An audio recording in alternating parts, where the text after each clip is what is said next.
मेरे प्यारे देशवासियों, प्रगति पथ पर बढ़ रहे हमारे देश के सामने और विश्व में पूरी मानव जात के सामने कोरोना का ये कालखंड बहुत बड़ी चुनौती के रूप में आया है। भारतवासियों ने बहुत संयम, बहुत धैर्य इसके साथ इस लड़ाई को लड़ा भी है।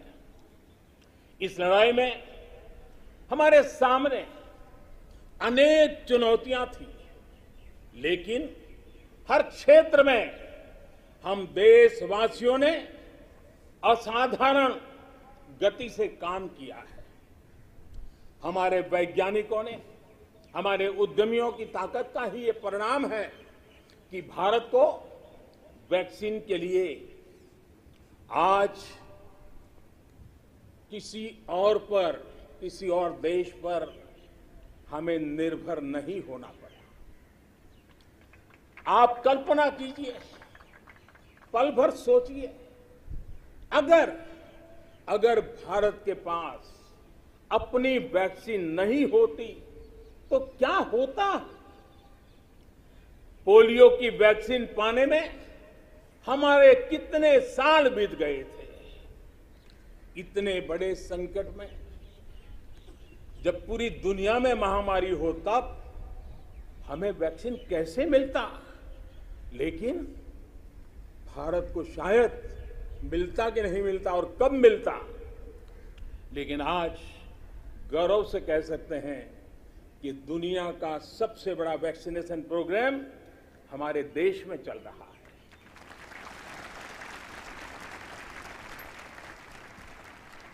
54 करोड़ से लोग, 54 करोड़ से ज्यादा लोग वैक्सीन डोज लगा चुके हैं। कोविन जैसी ऑनलाइन व्यवस्था, डिजिटल सर्टिफिकेट देने की व्यवस्था आज दुनिया को आकर्षित कर रही है। महामारी के समय भारत जिस तरह से 80 करोड़ देशवासियों को महीनों तक लगातार मुफ्त अनाज देकर के उनके गरीब के घर के चूल्हे को जलते रखा है, यह भी दुनिया के लिए एक अचरज भी है और चर्चा का विषय भी है। ये बात सही है कि अन्य देशों की तुलना में भारत में कम लोग संक्रमित हुए। ये भी सही है कि दुनिया के देशों की जनसंख्या की तुलना में भारत में हम अधिकतम मात्रा में हमारे नागरिकों को बचा सके। लेकिन ये हमारे लिए पीठ थपथपाने का विषय नहीं है, संतोष पाकर के सो जाने का विषय नहीं है। ये कहना कि कोई चुनौती नहीं थी, ये हमारे अपने विकास के आगे के रास्तों को बंद करने वाली सोच बन जाएगी। दुनिया के समृद्ध देशों की तुलना में हमारी व्यवस्थाएं कम है। विश्व के पास, समृद्ध देशों के पास जो है वो हमारे पास नहीं है।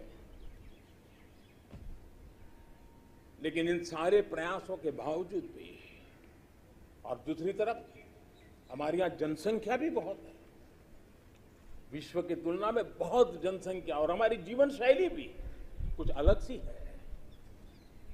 सारे प्रयासों के बाद भी कितने ही लोगों को हम बचा नहीं पाए।